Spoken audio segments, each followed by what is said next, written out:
Governor Reagan, again, typically is against such a proposal. Governor? There you go again. When I opposed Medicare, there was another piece of legislation meeting the same problem before the Congress. I happened to favor the other piece of legislation and thought that it would be better for the senior citizens and provide better care than the one that was finally passed. I was not opposing the principle of providing care for them. I was opposing one piece of legislation as versus another. You know, I wasn't going to say this at all, but I can't help it. There you go again. I don't have a plan to tax or increase taxes. I'm not going to increase taxes. I can understand why you are, Mr. Mondale, because as a senator, you voted 16 times to increase taxes.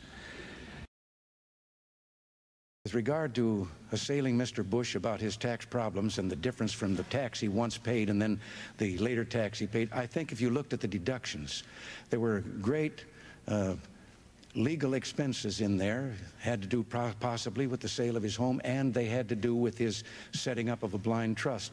All of those are legally deductible in computing your tax, and it was a one-year thing with him. Mr. Mondale, here we go again. It's time for rebuttal. Well, first of all, I gave him the benefit of the doubt on the House deal. I'm just talking about the 12.8% that he paid, and that's what's happening all over this country with wealthy Americans. They've got so many loopholes, they don't have to pay much in taxes.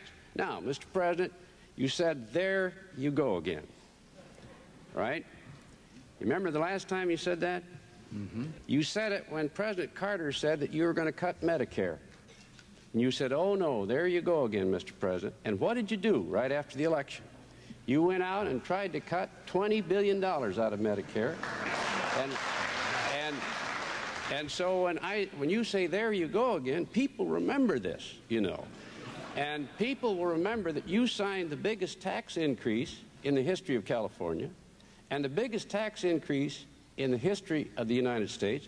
And what are you going to do? You've got $260 billion deficit. You can't wish it away.